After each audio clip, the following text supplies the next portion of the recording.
It's amazing. Should we get some Yeah, music I'm having going? fun. Who's gonna play? All right. Don? I'll play. I sure like listening to Don play. I'll play La Noche. All Good. right. The La nighttime. Noche. Wait a minute. So when he's playing, I'm gonna mute you guys out so he can play, and then you can come back on to clap. Mute. That won't be necessary, but would be much appreciated. Let's see. Oh, I need a guitar. That's what I need. La Noche. Okay.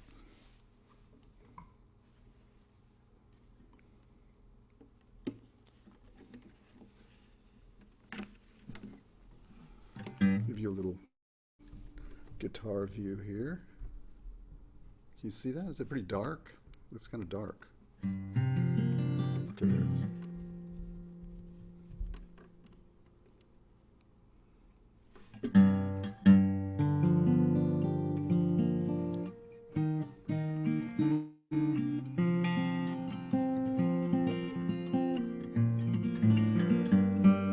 Okay, this is a Paul Simon song, one of many favorites of mine, called "The Dangling Conversation."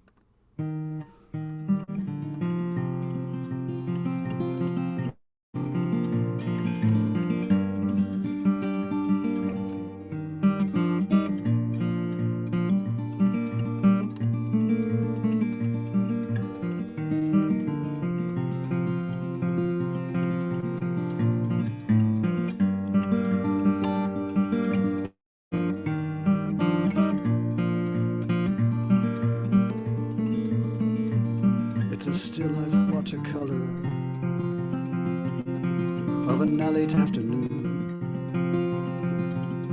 and the sun pours through the curtain lace, and shadows wash the room. We sit and drink our coffee, couched in our indifference, like shells upon the shore.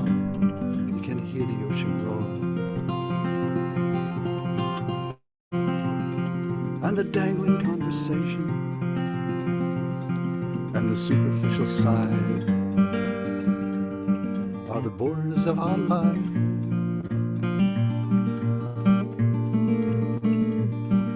And you read your Emily Dickinson, and I my Robert Frost, and we note our place with bookmarkers that measure what we've lost. Like a poem poorly written, we are verses out of rhythm, couplets out of rhyme, in syncopated time. The dangling conversation and the superficial sides are the borders of our lives.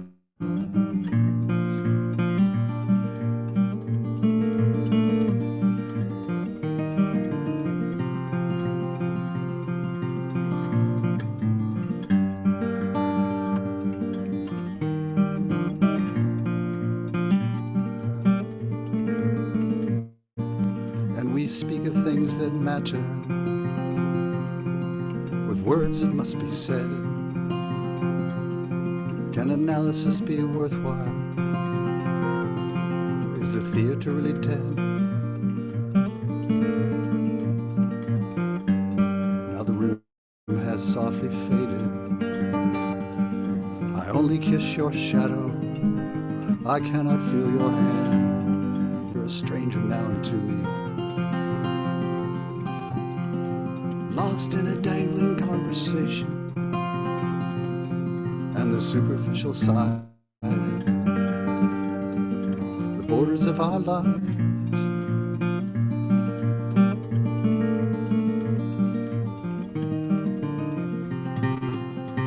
Ooh. Ah!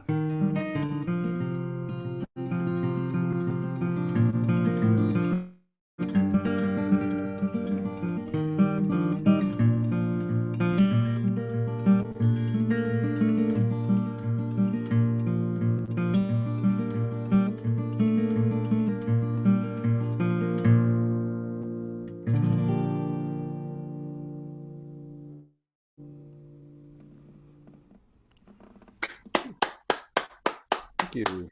Thanks. I wonder if Paul Simon ever screwed up the last bar like that. The last measure. Maybe. Probably. You got muted, Ocean. There we go. That was great. Thanks, Don. Mm-hmm. Mm. Yeah. My pleasure. Yeah, I love that song.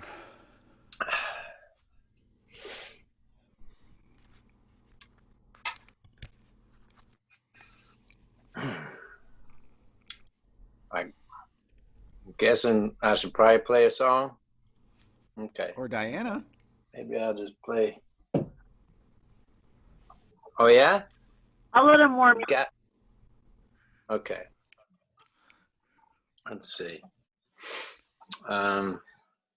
I didn't set up my MacBook Pro, so I'm still gonna be You still on the glitchy. tablet? I'm on the flanger. Yeah, the whatever The you iPad. wanna. Okay. Whoa. The It phaser. sounds clear. I don't know. The It sound, might be good. the sound is way better than the last time we saw you for what I'm hearing. It's really good. Well, with voice probably, but I think it's where it gets weird is when it tries to hear guitar and voice. Yeah. So I have so much music swimming through my head and stories. It almost could cause me to have some kind of seizure because I'm trying to maintain all of this amazing stuff happening. Yeah, it's really fun. But to pace myself, it's very hard once I start talking to people about it. It's very hard to stop. So, oh, that looks really cool. Weird colors happening. Yeah. Okay. How about if I just, well, I do have this one new song that I might be able to just maintain playing it without going into some long story. Let's see, I guess I wrote this one just like kind of looking to have some humor because we could use that.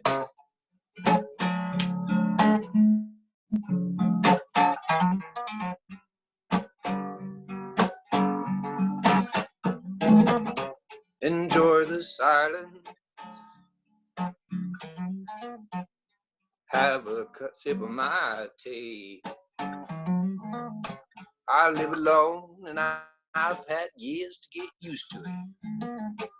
No need to worry about me. I flirt with everyone. I flirt with everyone. I flirt with everyone that I meet. And yes, I have lots of friends. And yes, I love my friends. And some would say the same about me. And when the day is done, sometimes we like to have fun. And my place is perfect for a gathering. And I have lots of things to entertain everyone. I get excited to be rowdy and play. But if they stay too long, I find my happy gone because I lose what I value most. I like my own place.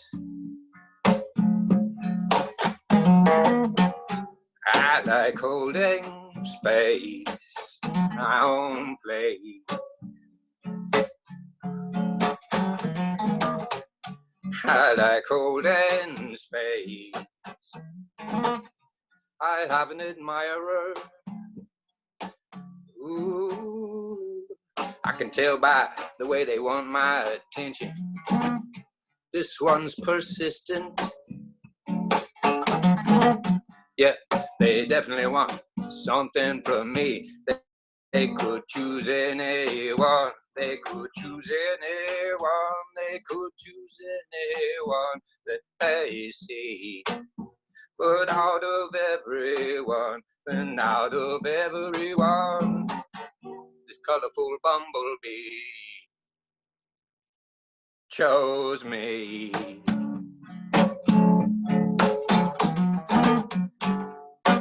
they chose me. How's it going? Oh, I didn't realize I was going that fast.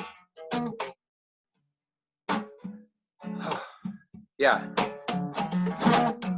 I'm sorry. I promise I won't do it again. Thank you. Have a nice day, officer. I flirt with everyone. I flirt with everyone. I flirt with everyone that I meet. And I have lots of friends. And yes, I love my friends. We get excited to be rowdy and play. But if they stay too long, I find my happy gone because I lose what I value most. I like my own play. I like holding space. I like my own play.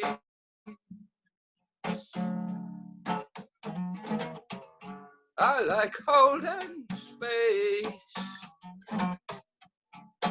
That was a close one. Feels good to be home. Enjoy the silence. Have a cup of my tea. I live alone and I've had years to get used to it.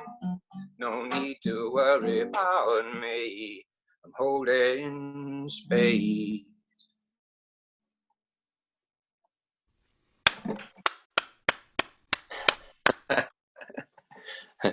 Cool. I love that. I really love that, Gabe. Yeah, I shared it with some people, a couple of my friends, and everyone I shared it with was like, I love it. An old friend that used to perform at fireworks, my friend Scott Nicholas, who also was in a band with me for a while, you know, a number of friends. He was just like, I flirt with everyone. I love it. Because it is, I think it's really healthy for us to smile, trade smiles, and flirt with people. It doesn't have to be anything bad.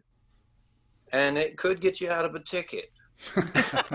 No, I don't think so. Well, yeah, it can. Worth a try. Making them laugh could also get you out of a ticket. But the smile, I really like that bit. Also, the flirt with everyone. My husband passed away when he was 32. One of the things that the funeral home did was they passed out these cards for everyone to write Mitch memories on. And then they gave them to me, and they gave me a a 3-ring notebook to put these cards in. It's like you wrote that song about Mitch. Yeah. Every card talks about his smile melting. Whatever was going on, Mitch would smile. Whatever was going on, Mitch would smile.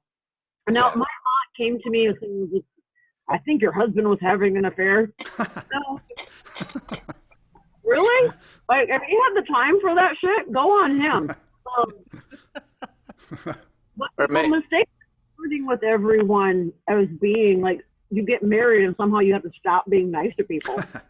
Or maybe it's he's having a fun with everyone, because that's essentially what we don't want to lose. I could never take a partner again unless they understood I have to be playful.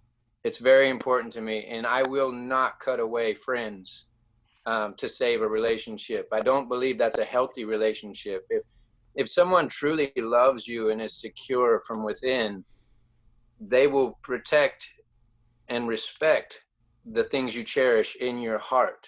As soon as I get with somebody that I let in my heart and they start bashing the things I care about in my heart, I still love them, but it's like you belong on the outside where my armor is. With love. So you don't get to be in the room. Yeah. That song happened in one night. I woke up and was like, this has to happen. And then last week, I could not. couldn't join you guys last week because I was exhausted, because I had a bunch of work I had to do, but also amongst that, I had like an album's worth, an hour's worth of music just leaked through me. It was like, it's happening. And I'm like, how can I'm trying to fathom, I got this notebook and I'm trying to understand all this stuff that's already going on and more music. So Gabe, when does that happen to you? Do you wake up in the middle of the night and Yeah, write down notes and very, tablature or very music notes? often. Mhm. Nighttime, I often wake up out of dream and just grab the guitar. See, I keep my guitar. On that planet? I'm laying in my bed. You can't see the guitar very well, but this is my bed, and I Planet two things Earth. happen. Sometimes I roll over and I touch the guitar, and I'm like, oh, and I get up and start playing it. Yeah, much the way that couples probably roll over and go, oh, we should play, you know. So, and sometimes I'm just talking and on a phone or whatever, and I hear it's such a wizard designed this guitar for me that it is so responsive that I can just be talking and I'll hear it sing back to me, and I'm like, oh yes, of course. And I like to play with my mind in that way, that it's like that it has its own spirit, you know. It's like, hi, I'm ready to be played now. When you live alone, things like that happen more, you know, like the special spatula, you know, and my teapot's name is Squee, and I'm like, I'm coming, Squee, because I hear it going, Gee! And then it's fun.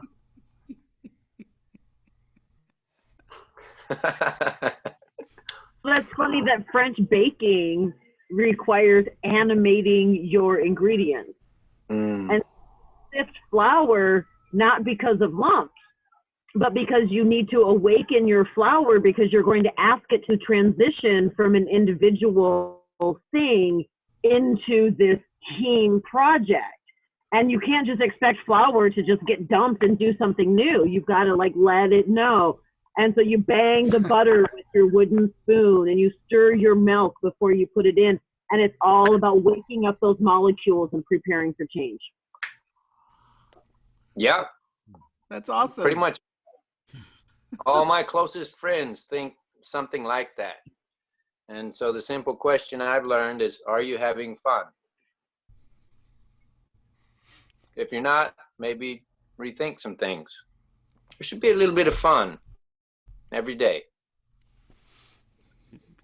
Well, I love the rhythm of that piece too. The rhythm and the guitar accompaniment. It's bouncy. I love it. I love it. Yeah. Very bouncy. So, So when you think of these things, or when they come to you, are you thinking of the lyrics only, or what you're say you wake up and your guitar is there? So you're thinking of these different kind of things you're going to do with the instrument as well, and the lyrics at the same time. Or I have no idea. I play everybody else's songs. I don't Right. have any songs of my I would own. say 90% of the time when I'm writing, it's musically driven.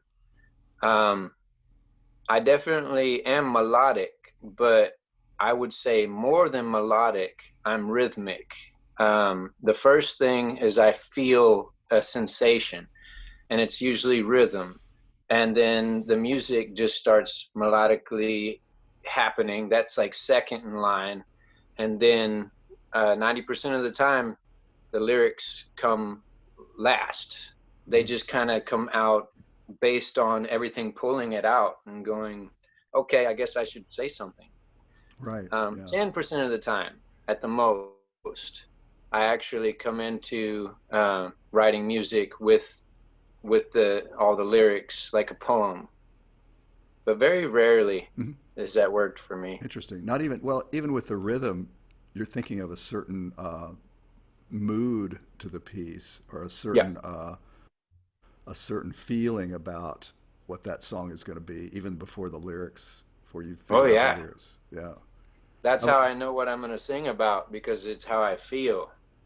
Like that one, obviously, I knew, I was like, this is probably going to be kind of funny. It feels like it's going to be kind of playful. and I had the bounce of it and it felt good. And so I usually, when I feel that wave coming, I hit record and just let myself speak whatever. It doesn't have to make any sense. Usually it'll make some sense, and then kind of, it could just be no singing for a while. And I could just, I mean, a song could be 20 minutes long when I'm first capturing it and it's raw. And then I go back and I listen to it. And then I think about what I really like out of that 20 minutes of being just expressing and playing. Mm-hmm. And then that's when I'm like, what did I say there? And I start listening. And a lot of times it's like looking at clouds. I find when I come up with my lyrics, it's like looking at clouds. It doesn't exist, but you see things. And so when I'm listening, whoa, didn't bo, well, I just went bada better than bo. But suddenly it's like, with my arrow and bow, I got to, and I got to get up and go and shoot the apple with the, and suddenly, well, how am I going to make sense of that? And we're puzzlers. And so reading lots of books and exercising our minds, it's a challenge at that point. It's like, okay, basically I learned some of this technique from Douglas Adams. I believe he was so witty and brilliant, but I think that he purposely would be talking to you as I am now, and he'd go, yeah, the apple's going to totally spin around and land in the butter, and that's how we made buttercream. And everyone's like, that's crazy. And he's like, now let me see if I can make sense of that. So his little nonsense now and then is relished by the wisest man. I believe he knew that technique. He would say something completely random and then find how it makes sense, which is actually how we live our lives when you really stop and think about it. And so I think that's the charm behind it, is that I call it a portal. When you say something that makes no sense, or when you're watching a movie and it's like, why is that trunk glowing when they open it? And we never see why. That creates a portal. We should never fully understand what's going on, or it's over. So we want it to make sense, but we always also want that little bit of, I don't know what's going on, because that's what's going to make us listen to it again and again. And some of my favorite artists, they have a way of winding in all this beautiful stuff where I listened to Peter Gabriel for over 10 years before I understood half the stuff he was saying, so I grew with his music. And then there's other artists that, like Syd Barrett from Pink Floyd. I thought his stuff was trippy and fun, and it's creative and fun, but I grew out of it. I didn't stay romanced by it. I didn't stay enchanted by it, because I don't understand. He's talking about seeing Emily play or a bicycle, and it's fun, but it didn't hit me here. And for me, I really want music. The most important thing for me about music and poetry and just good movies and theater is I want to feel here. And so the newest album I'm working on is mostly an instrumental, but there is vocals, but they're not vocals that are going to become defined words. Like the album that I was telling you guys recently, that has lots of story and stuff happening. This one is more like mythical. There is no technology or guns or any of the computers. It's more like in Viking days. And it's essentially about a student trying to woo and get a wizard to teach him his tricks. And the wizard is like, okay, you want me to teach you how to bend fire, but first you have to prove yourself worthy.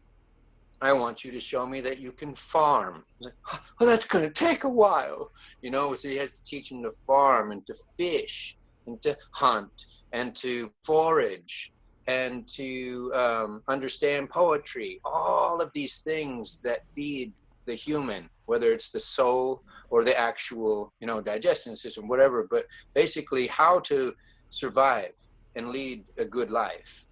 And once this person does this, he gets to learn how to bend fire and do these things. And so a lot of this story, like there's this moment where I'll just share this with, this is what it is. I'll just say, there's this moment in there where I share my most intimate emotions that I've felt in my entire life in this album. I mean, stuff that'll make you cry. But the thing is I don't do it with depths of details of my own story. I let out what I'm feeling, but I keep it in a way where when I'm saying bend, fire, fire, bend, fire, fire, bend, I'm chanting that in a way that whatever your heart has had to survive and hurt and has ached for something, say if you lost something very precious to you, you'll feel it because of, I mean, I'll just say in this moment, hopefully it doesn't ruin it. Well, I'm not even playing the music, but I sing about not getting to see my son because I have a son. I haven't seen him in a long time. And I sing that, but I'm saying fire, bend, fire. And it's like so much depth. I have so much, I feel so much, and I don't ever want to make anyone uncomfortable. But I feel a lot. And so I found a way in this new thing to feel deeply, but there's no way you could feel sorry for me in the album. It's not, I don't even exist. It's about bending fire, but there's such an intense feeling and energy. I'm having a blast sorting through my heart and how I feel, and I love music very much, and poetry. Yeah, that shows. Cool. You can see how I'm trying to hold back because I have a lot to say. Let it out, Gabe. Let it out. Gabe, how long have I known I am, you? and it's coming. And how long have I known you?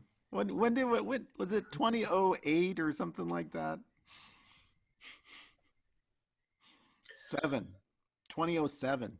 yes, Yeah. yeah, it was. At the restaurant?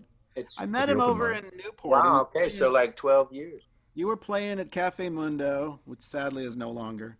But he's out there playing, and he's just like, he's got his looping pedal going on, and he's weaving this soundscape with these lyrics, and I'm like, whoa, you got to come play at my place. And then you came out and did that gig, and I still have that track, and I'm just like, wow. And then he showed up at open mic and just blew everybody away. Yeah. There was a time. I still perform and I love music as much as I ever did, but there was a time where I was ambitious and pushing to be something. And I still love music and I play as much as I ever have, maybe more. But I have no, I don't even have any concerns about whether I make it, except for the fact that making it is in, I just want to make music. So it's interesting. It's been a very interesting life, you know, expectations. I would say at this point, at 41, I would say expectations lead to suffering in my experience. And so live each day and die each day. I feel I use this method of what is a room? I read this in an Eckhart Tolle book. What is a room if there is no room?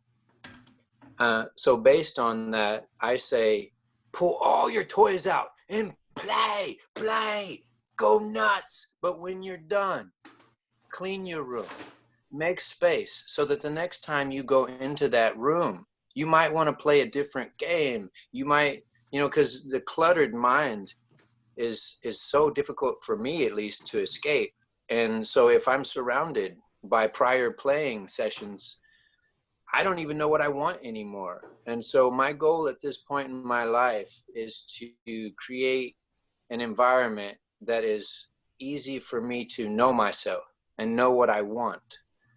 And I find the music is just, I'm learning how to get out of my own way, clean your room. And the room I'm talking about is not actually a physical room. That just works too. It's like dishes in the sink. Yeah, clean your mind. Some people figure this out through different chemicals and such, but I say that's just a glimpse to truly, I say breathing. And it starts for me in the morning. When I wake up, before anybody gets to me, I get to me. And then I can handle anything. But if I wake up and I'm immediately online, like Facebook, my day is done. I will not be able to, I will be stressed. Yeah. I think we can handle a lot as long as we're centered. So that's where I'm at. Yeah, there's a double-edged sword to social media because it's full of distraction and chaos and addiction and just and misinformation, and there's gems buried in there, but you have to like filter. And it's the guy who invented the infinite scroll later regretted that because that is the reason we're addicted to it. That whole thing of like swiping and just there's no end to it, and you know it's just like it stimulates that part of your brain that's the same as all addictions. It's that pleasure center. You're looking for that next thing to distract you from what? The silence, the quiet, the empty space. The pleasure center, yeah. Yeah, Yeah, I that read somewhere that the whole idea of having um, having your cell phone on the table when you're having coffee with someone else, and it's not just the two of you, it's the millions of people that are potentially going to contact you with a tiny little ding, and then whatever you're saying has reduced from whatever ability you have as a listener, maybe varying between 50 and 80%, hopefully more than that, but whatever it is, just by having that there, as soon as that thing dings, you've dropped to about, God that's why only if you knows, 20%. yeah if you turn it off, You go into the mode of oh yeah, right, yeah, yeah, if you doesn't. I think partially, put it in silent mode, put it in airplane mode, stick it in your backpack. Don't even think about it. Think what that does to disconnect your brain from it. But anyway, I was yeah. there's a couple poems that came across Facebook, so it's a double-edged sword. These were like I have people that are posting some interesting, beautiful posts. This one, and it's kind of what you were talking about, Gabe. And there are a lot of things people are posting about what's going on as we're in quarantine in solitude and not because we have all this going on too. But this one's beautiful. There's a picture that goes with it. I just want you to see the picture. It's Tasha Tudor. I don't know if you know her. She's a Mm. children's book, I think, American illustrator. She died in '08. So this is a poem, or it's a little reading. My grandmother once gave me a tip. In difficult times, you move forward in small steps. Do what you have to do, but little by little. Don't think about the future or what may happen tomorrow. Wash the dishes. Remove the dust. Write a letter. Make a soup. You see, you're advancing step by step. Take a step and stop. Rest a little. Praise yourself. Take another step. Then another. You won't notice, but your steps will grow more and more. And the time will come when you can think about the future without crying. The author, it says Elena Mikhalkova. Yeah. And they just attached it to this picture of Tasha Tudor. So you want to Google Tasha Tudor. She's amazing. So I have one more. Oh, we have another Ocean McConnell joining. Let me bring them in. Figure out who it is. We'll know when we see them. Who is it? There's a story in this Oh, somewhere. Ocean! I have to change your Ocean name. 4. Oh, hello, people. There, I fixed you. Hi, Caleb. Hi, guys. Hey. Hola. I'm going to read one more thing. Hello, everybody. This kind of attaches to what Gabe was saying about cleaning the room. This is called The Guest House. It's by Rumi. This being human is a guest house. Every morning a new arrival, a joy, a depression, a meanness, some momentary awareness comes as an unexpected visitor. Welcome and entertain them all, even if they are a crowd of sorrows who violently sweep your house empty of its furniture. Still, treat each guest honorably. He may be clearing you out for some new delight. The dark thought, the shame, the malice, meet them at the door laughing and invite them in. Be grateful for whatever comes, because each has been sent as a guide from beyond. The Guest House by Rumi. Yeah.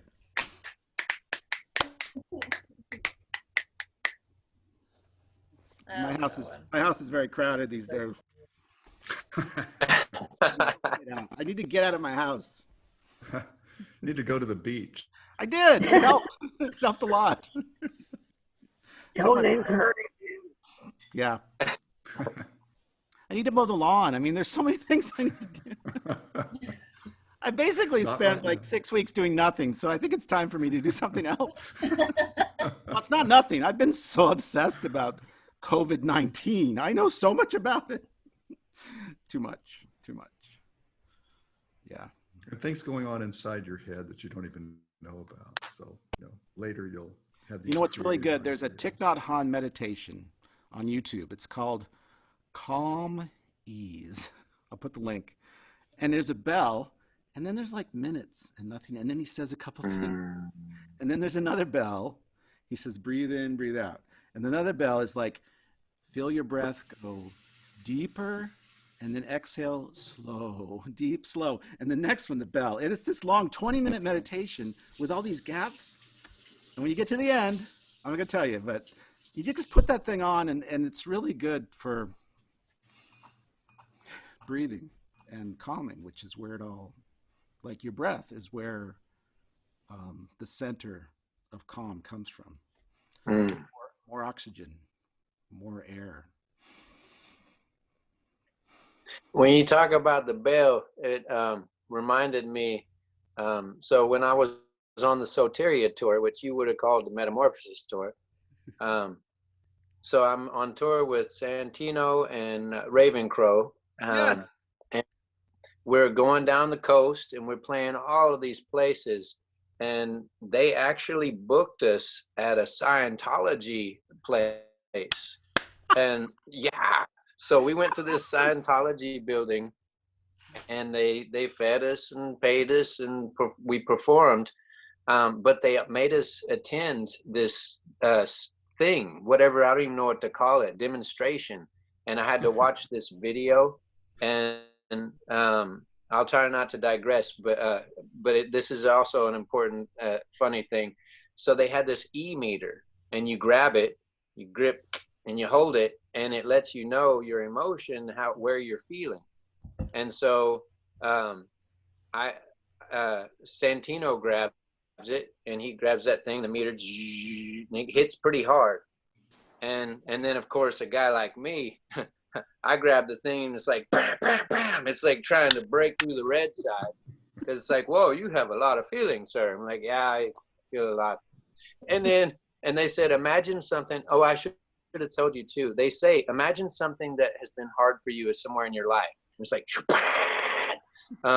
both hits hard, me and Santino. And then they say that to Ravencrow, Roy, and they're like, think of something that hits you really intensely in your life. And it's like, it just barely even, it's Roy just doesn't feel deeply. He just doesn't. We're all different.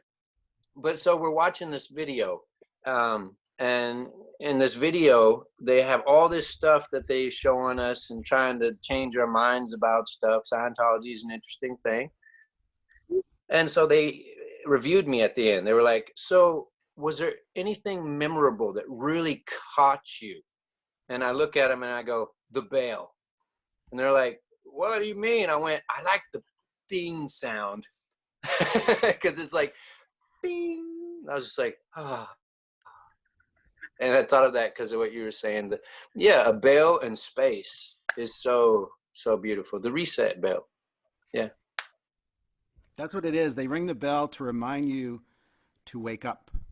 And when you're not awake is when you're Yeah. lost in your distraction. You ring the bell like, oh, I fell asleep again. It's like, ah, Mm-hmm. yeah. Sometimes people ring your bell by slapping you in the face. I mean, there's. I've had my bell rung. This little tiny particle called COVID-19 is a very loud bell right now. So it's waking all of us up. And it's a rough wake up because we've been culturally and asleep.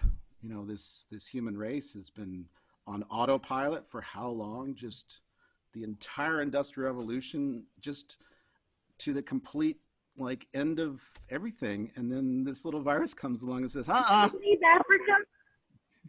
gotta stop, take a break, time out. My life has almost not even changed personally. And that's when I realized I live in the woods. I spend a lot of time. There's just two things that have changed for me. I don't go to ecstatic dance on Sunday, and I don't go to open mic live at fireworks on Monday. Every 2 weeks, I go to the grocery store, which is interesting because I'm just waiting for them now to like have holographic like games that they're playing, you know, because they have the clear board in front of you. And when did you used to say that? It was interesting. What did you do? The grocery store. It was interesting. Now I just want to shout out at the cashier. I'm like, you sunk my battleship.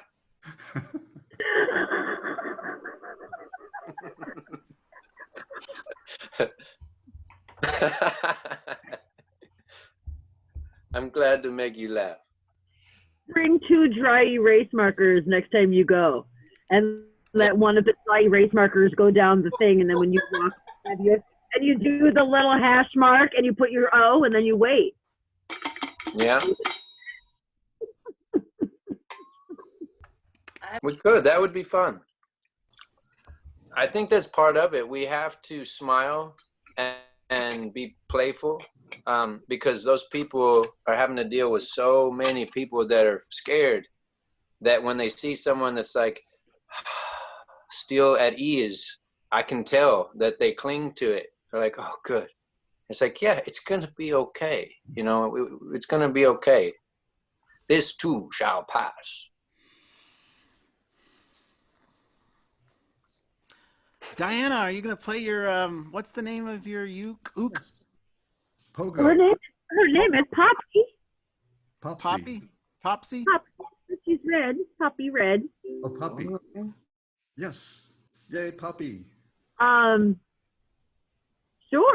I'm gonna debut this thing for you. I played the first verse and the chorus to my best friend, and it was such an ugly snot bubble recording that I didn't share it with anybody but her. And now I've played through it like 800 times since then.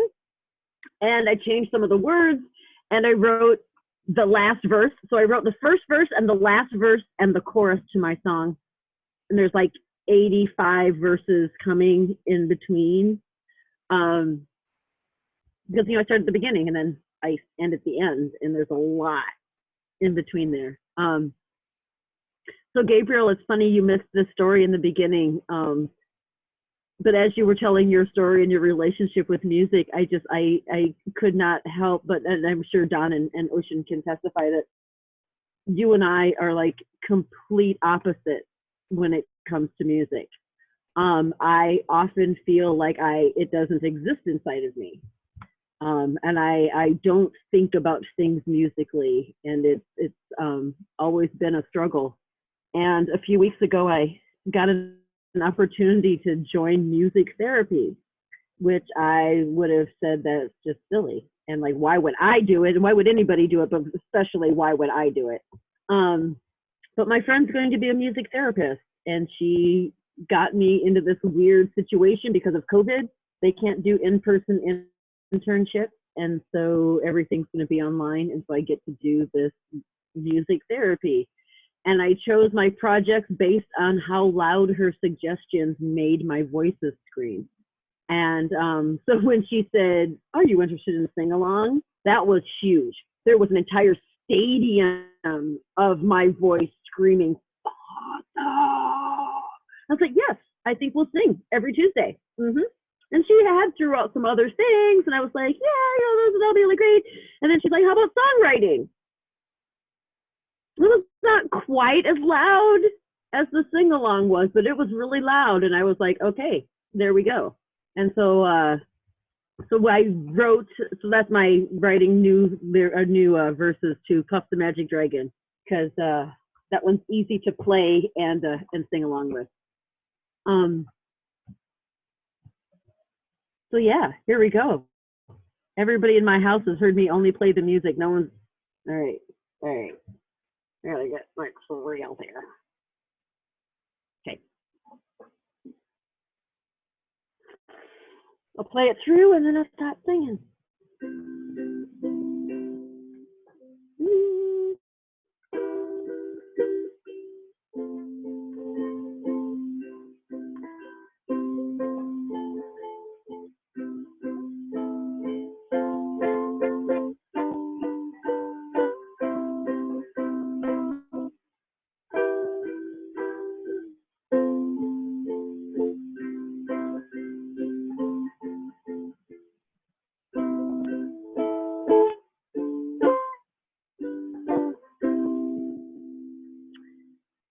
Once there was a redhead born to D and Ed.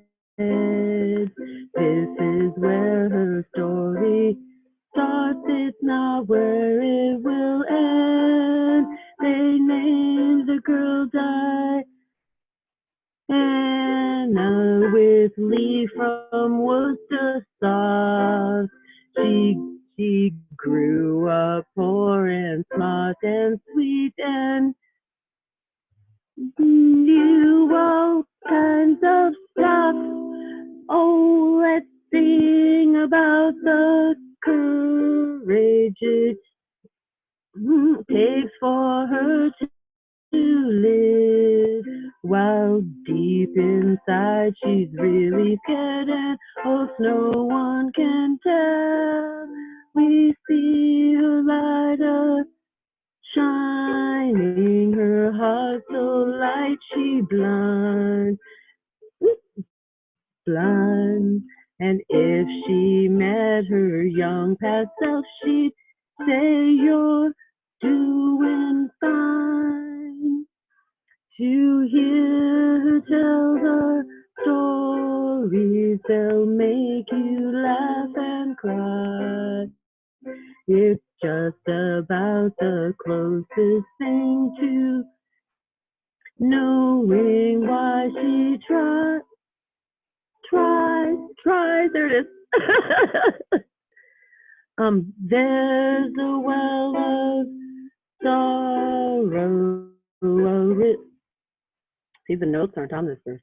River just for joy, and in her heart she holds it all. You see it in her eyes.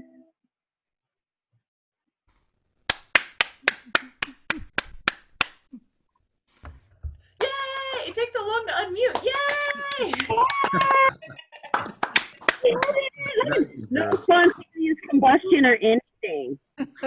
You did it. You did it. You did it. You did it. You did it. You did it. You did it. You did it. You did it. It was fun. It was fun for us. Are you having fun? Yay! Yes. Wonderful. Myself for that one. Thank you. That whole like take a step. No, it's like yeah, and then you high five yourself. That was proud of me too. Yay! Oh. Friend. That was awesome. You. Really nice. Yay. Doesn't it feel good to do that? And we're all listening and watching you and enjoying your music. And we're all gonna die. Hi. Not tonight. Not tonight. No, you were right. You never know. I played it before. Plan on it. Most important thing. That's right. You did it before. Yep. But yeah, live each day, die each day. Yeah. Mm-hmm. There is a meditation too that I heard that every time you breathe in, you're born, and when you breathe out, you die. So it's like every breath, you're bringing in life, and then you're letting go. Every breath. Kind of makes you appreciate it. Yeah. Each breath. Each breath. There's definitely wisdom in that.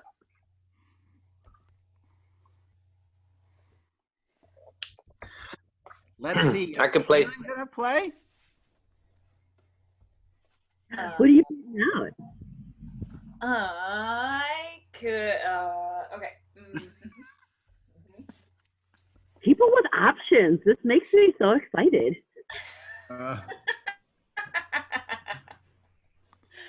Okay. Yes. Yes. Okay. Yes, I'll do. Yes. Okay. Here it comes. We'll see what we can do. This is a song by Janis Joplin. I'm just going to sing it and not play anything because that's easy for me to do.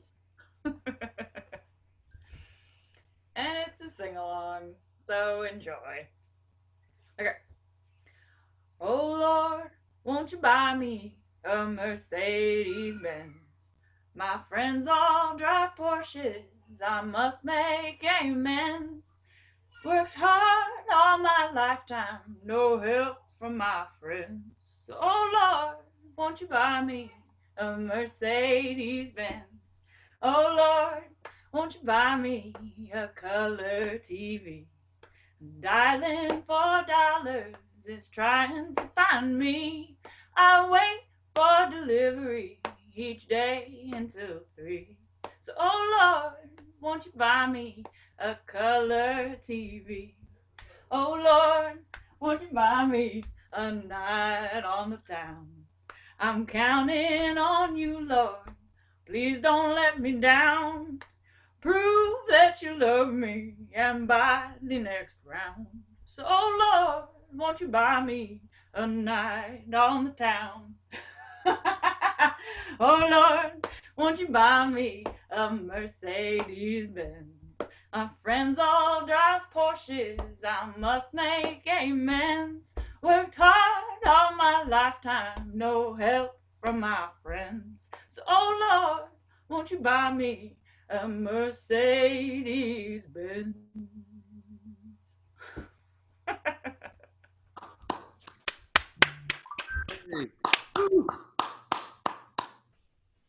I know 4 of the 5 chords to that song. I didn't One to even go. know there were chords.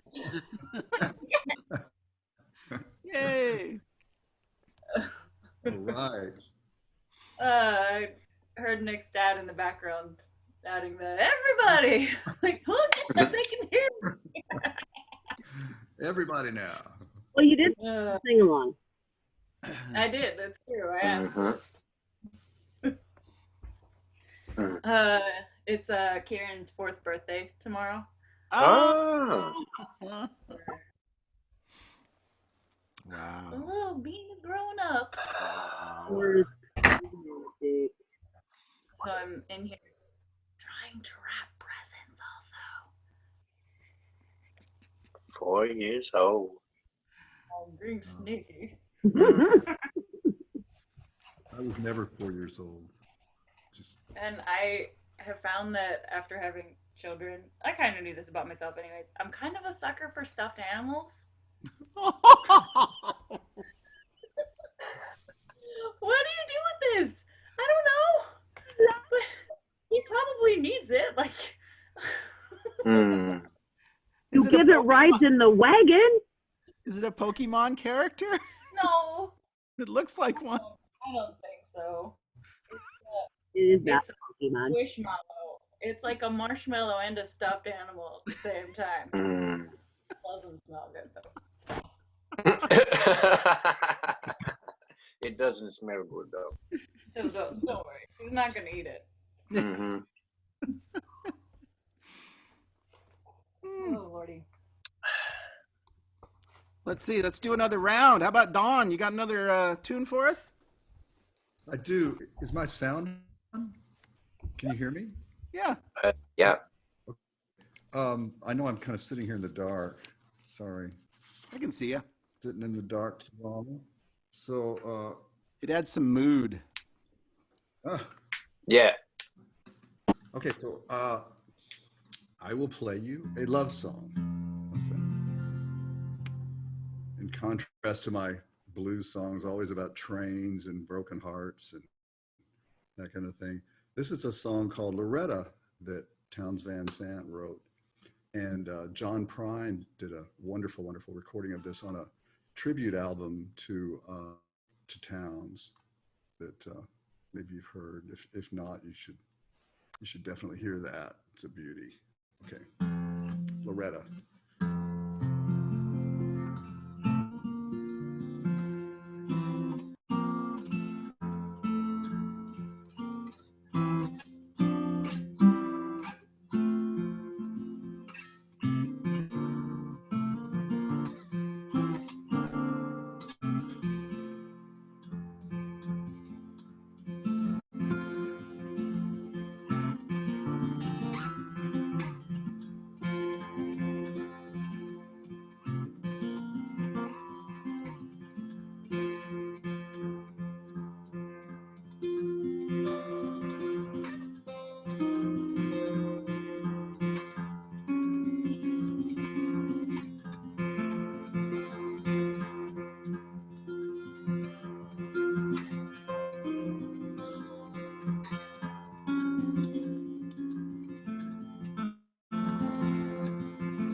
Oh, Loretta, she's a barroom girl.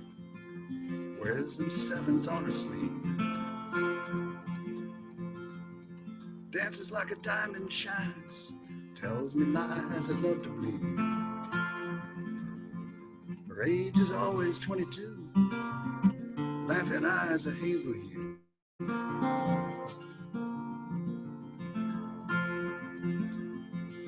Spends my mind like waterfall. Loves me like I want her to. Loves me like I want her to.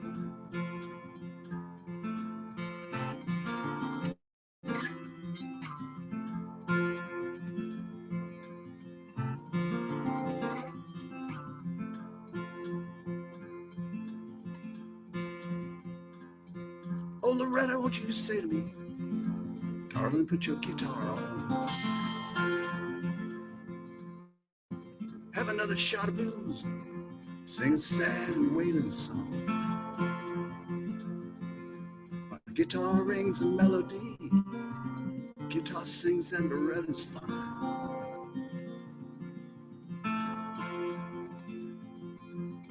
Long and lazy, blonde and free, and I could have her anytime. And I could have her anytime.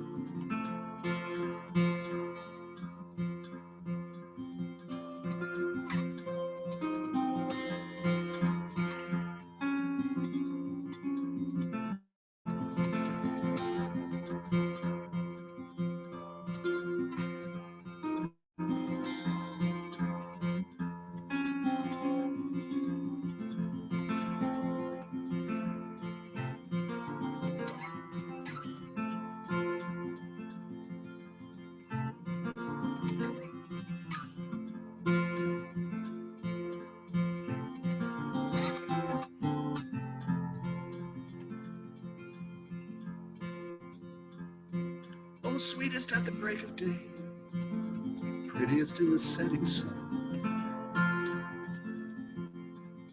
She don't cry when I can't stay, at least not till she's all alone. Loretta won't be gone long. Keep your dancing slippers on.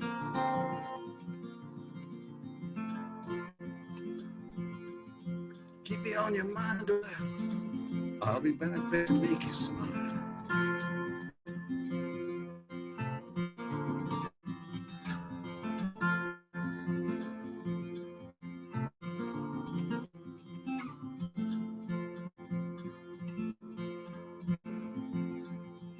Oh, she's a barroom girl, wears them sevens on her sleeve, dances like a diamond shines, tells me lies I love to believe. Her age is always 22, laughing eyes a hazel hue.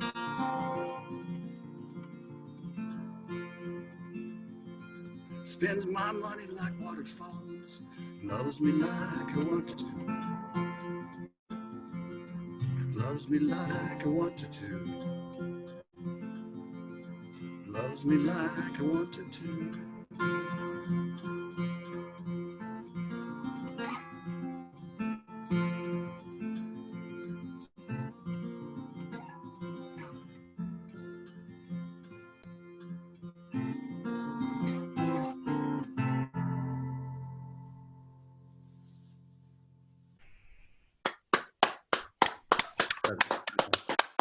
Thank you. I'm still here. Here. We can see you. That was beautiful, Don. Thank you. Thank you. Yes. Has anyone heard that song? Has everyone heard that song? Everyone? No one? It sounds familiar, but it's been a long time since I've heard it. Yeah. Townes Van Zandt. Oh, God. I saw him sing that song, actually. Wow. A long time ago. In Houston, Texas. Yeah. I'm glad that I know who that is, but Me? confess I didn't know who John wrote that? Prine until he died. And so I've had like this John Prine crash course in the last many weeks, which has just been delightful. There's like 3 John Prine songs in my ukulele playbook, and I was just like, I don't know who this guy is, why he gets 3 songs in this book, but Legend. now I'm actually looking forward to uncovering more and more of his music. And he did a beautiful version of that song. I think I actually like it better than my version. No, better than Townes's version. I mean, the song, the way that that John Prine played that song and sang it. It's just, as you can, it's just a perfect song for him, I think. Yeah. Oh, cool. Yeah, that's awesome. Hey, Gabe, you got another one? Sure. Hello. How about instead of me doing all this new material, I do something that you might recognize? Some of you.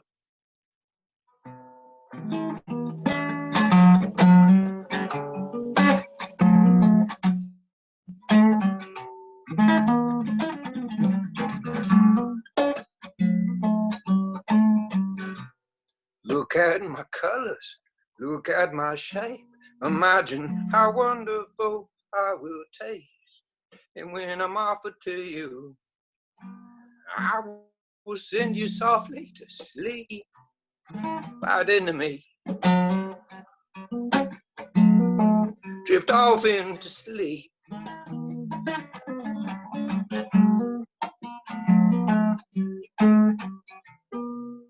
Bite into me.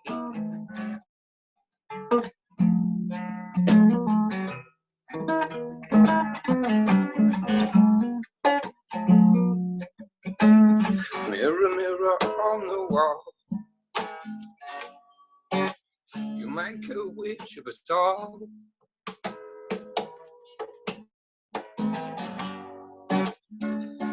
I wanna break you.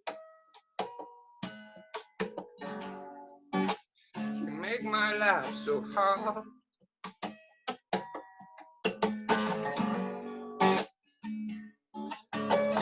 Mirror, mirror on the wall,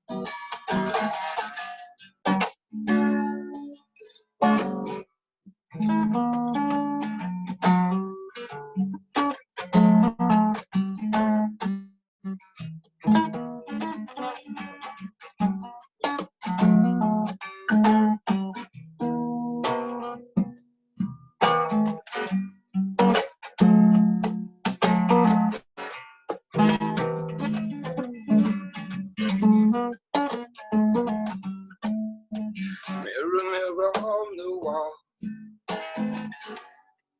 you make a witch of us all.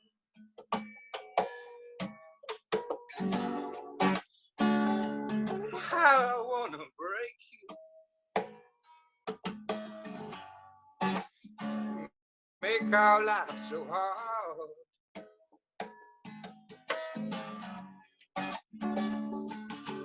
Mirror, mirror on the wall,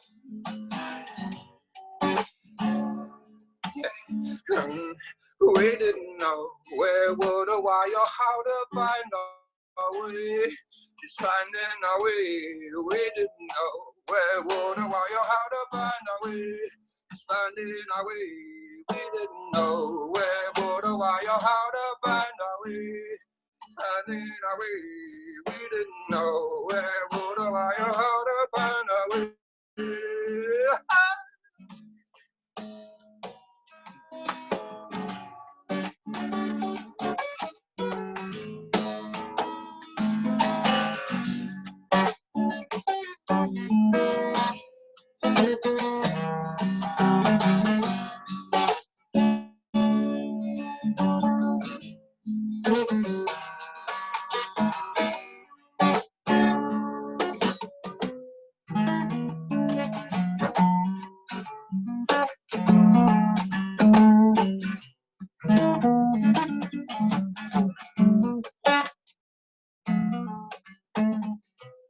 Look at my colors, look at my shape. Imagine how wonderful I will taste. And when I'm offered to you,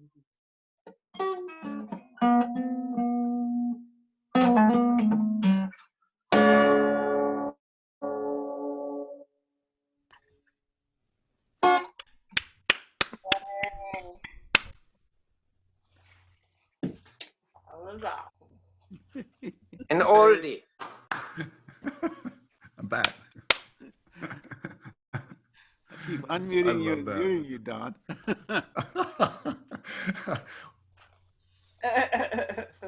I knew you were going to sing that song. You were talking about the arrow and the apple and the yeah. I knew that was Yeah. coming. And the bow. That The song. bow.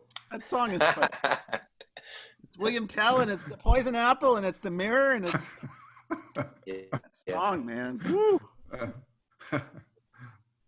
It's the best when we have a conversation and the songs go, that's me, you know? That. That. Mm-hmm. Wonderful, wonderful. An intimate evening. I'm going to read something from this book here. Do you know this one? Did I read something from this before? David White. David White, there he is. Nice. He lives near, I forget which island up there, but he comes from Wales and Ireland. And there's if you ever listen to him, he has this amazing accent as he's a poet, but this is a book of prose. It's called Consolations, the solace, nourishment, and underlining meaning of everyday words. But there's an interview I heard of him, and he goes like, this is not really consolations. It's more like a blow across the solar plexus. It's heavy. Like, it's all these words, you know, and the first word of the book is alone. So let me read a little bit about being alone. I'm going to mute you so I could really be alone. Wow. Being alone is a difficult discipline. A beautiful and difficult sense of being solitary is always the ground from which we step into a contemplative intimacy with the unknown. But the first portal of aloneness is often experienced as a gateway to alienation, grief, and abandonment. To find ourselves alone or to be left alone is an ever-present, fearful, and abiding human potentiality of which we are often unconsciously and deeply afraid. To be alone for any length of time is to shed an outer skin. The body is inhabited in a different way when we are alone than when we are with others. Alone, we live in our bodies as a question rather than a statement. The permeability of being alone asks us to reimagine ourselves, to become impatient with ourselves, to tire of the same old story, and then slowly, hour by hour, to start to tell the story in a different way, as other parallel ears, ones we previously were unaware of, begin to listen to us more carefully in this silence. For a solitary life to flourish, even if it is only for a few precious hours, aloneness asks us to make a friend of silence. And just as importantly, to inhabit that silence in our own particular way, to find our own very way into our own particular and even virtuoso way of being alone. To inhabit silence in our aloneness is to stop telling the story altogether. To begin with, aloneness always leads to rawness and vulnerability, to a fearful simplicity, to not recognizing and to not knowing, to the wish to find any company other than that not knowing, unknown self, looking back at us in the silent mirror.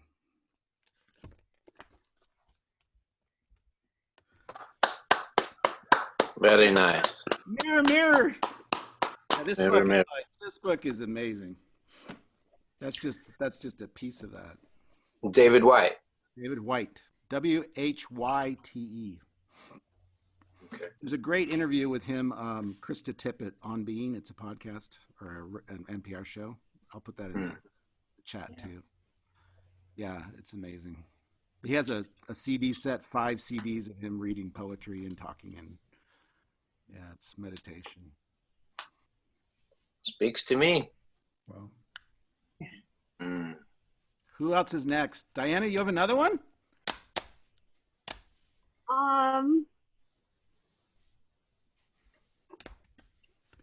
Maybe. were you just looking out the window for another song? Where are they hiding? Where is that song? Put it somewhere. 2 different books. I have a book stashed up here and a book stashed down here. So it was, This yeah. one. Remember when we used to have collections of CDs and DVDs, and it was part of like, you invite someone over to get to know you, kind of by going, look at what I've collected.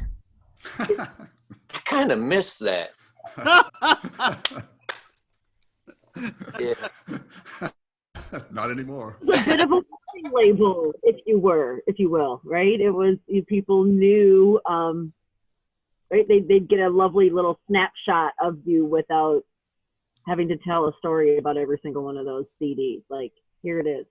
Or without having to talk to you. I had a fake one, like a whole wall of that I could put up a whole wall of fake jazz CDs.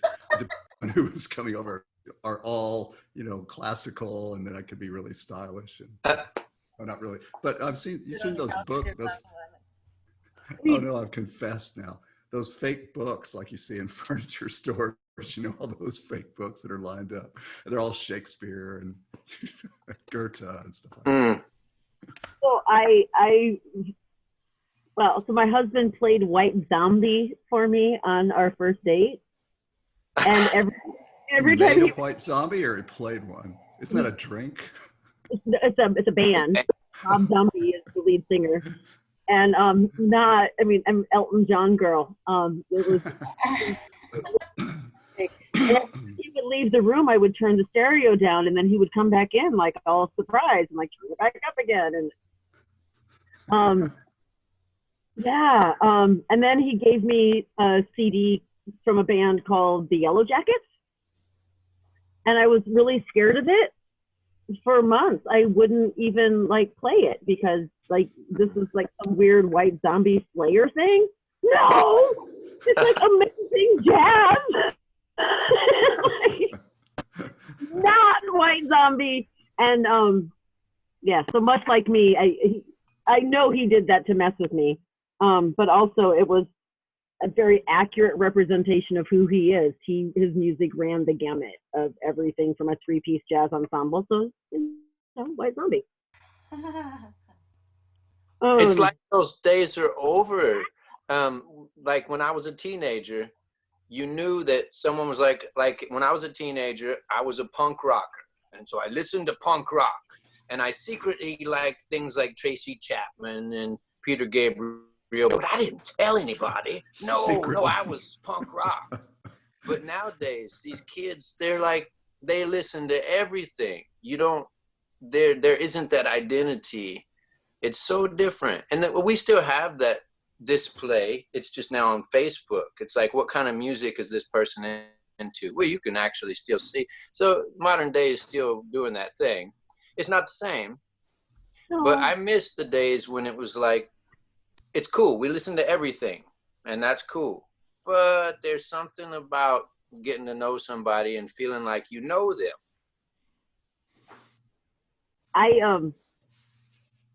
Let me say the 70s. As a kid of the 70s, I was going there somewhere. Nope. Sorry. Bring them. Do you have a White Zombie to play for us? More human than the human. After open graves to find girls to fall in love with.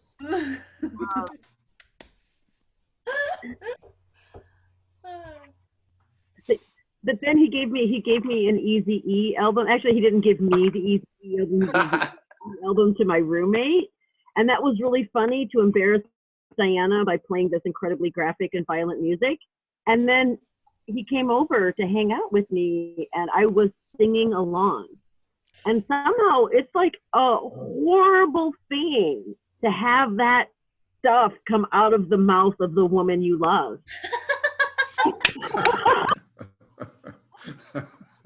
That was a whole that was way different. Not expected. Did that seal his fate with you? I think it did. I think it did. Any woman who can have a good time, yeah. I like and it makes me really popular at weddings because sometimes they'll play "Give Me That Nut" at the wedding, and like all these kids come looking out there because they think that they're gonna like. And I'm like, that's our song. Like, I don't know who you are, 22-year-old something or other, but that's a 50-year-old song. And I'm dragging my 50-year-old ass out there, and I'm singing "Give Me That Nut." It has a grade. He can roll in it.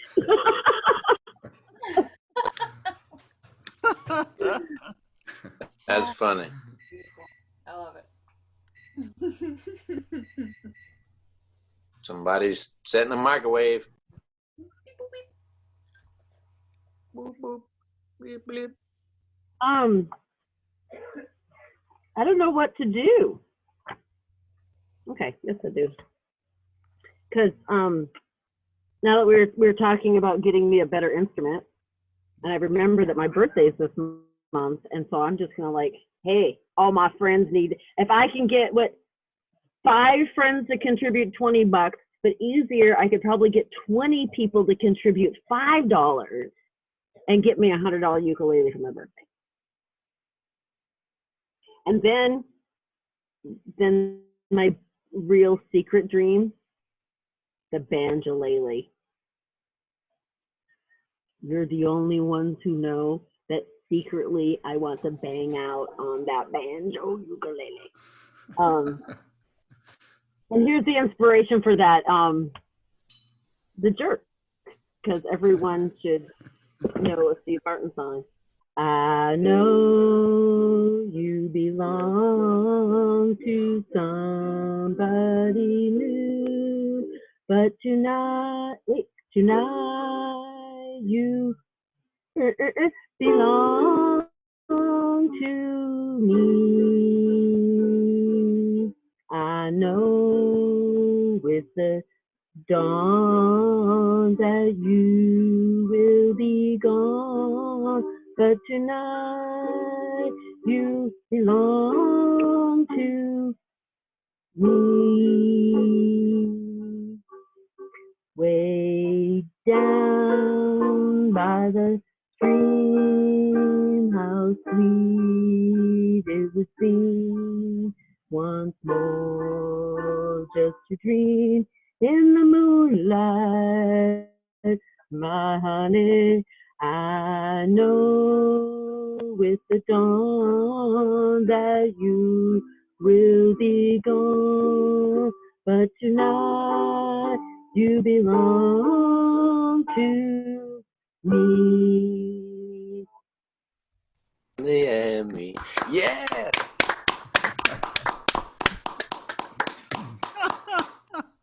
Just missing a Bernadette Peters trumpet solo. Because my baby came to visit. Oh my God! Look at the dog. Tiny little puppy. Oh, just a tiny little guy. Right. A poodle? No? He has a poodle grandparent. Okay. His mom is Newfie and Saint Bernard, and his dad is Doodle Airedale. And he's 120 pounds at 16 months. He's gonna be huge. Wow.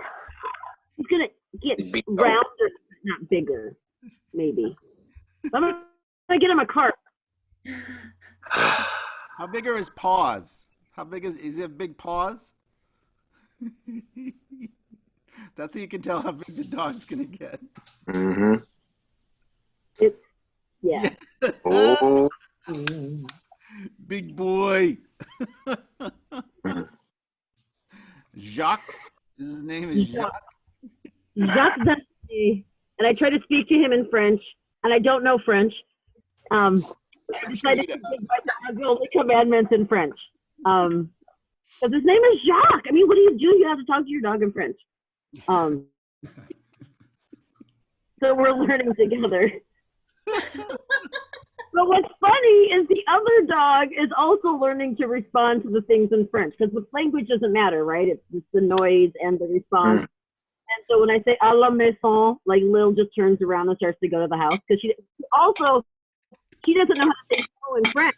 So if I say go to the house in English, she's like, because she knows that. But when I say à la maison, she hasn't figured out how to flip me off in French, and so she's like, okay, I guess I'll go in the house.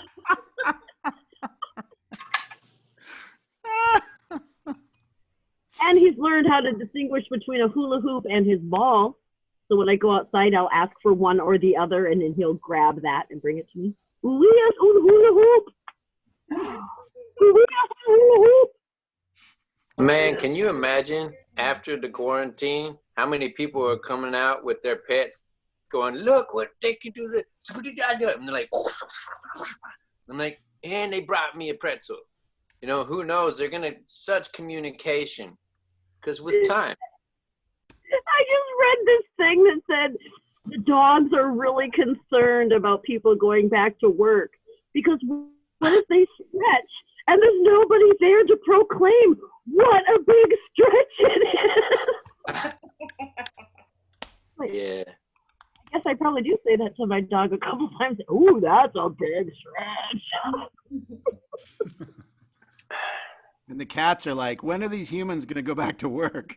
Yeah, I want my house back. Man, can you imagine if cats had their Facebooks? If they had a Facebook, there'd be so many pictures of them going, look at my booty hole. Because they just lift their tail and show it to you. And I'm like, okay. And it would happen. And people would do this kind of crazy. Let me show me what you had for dinner today. You know, right? Well, cats would take it to a whole nother level. Had for dinner yesterday. Yeah. So. Let's see. Does Kaylin have another song? I don't tonight, really. Okay. Okay. Another time. All right. So each of you needs to invite 2 friends next week so we can have a big party. 2. Everybody bring 2. Okay. I bought the Well, Zoom. We could have 100 people if we wanted to. So we've got some space. Nice to have the option to grow. So you can see like the tracer thing that happens. I'm an interpreter, and so you can imagine that this gets really crazy trying to interpret in a class when everybody does video. So if the bandwidth gets wonky, like during a performance, we can ask that everyone who's not performing turn off their video. Oh yeah. Oh, it's like, Oh, yeah. does that I work? think with Zoom, it's just the, it only features the video of the person who's performing. So that's. No, I mean, But if band wise, you. So the quality was. right, we'll improve quality if we turn off the video we don't need. Oh, so that works. Yeah, I haven't noticed that problem in the big ones. So there's going to be another one of those big ones from San Francisco on Thursday too, if you want to join that. The You're Going to Die. Poetry, prose, and anything goes. That's what they call that one. Well, and I I'm hear telling if everyone stands on their head that the bandwidth improves. So if it starts struggling, just everybody flip. Or you could just turn your laptop Yeah, upside like down. done. Oh no, there's an earthquake. Nice headstand. Ah! Wow. Wow. Wow, I'm impressed. I can't do that. It's fine. Wow. It's not a big deal. I've been practicing. Took many years. It did, really. Yeah. Mm. Well, thank you all for coming. I should probably wrap this up. It's after 10. Thank you all. It was a lovely. Thank you. That was fun. Really fun. Yes. Have a wonderful week. Yes. Everybody. Bye, you guys. Au revoir. Adios. Bye bye.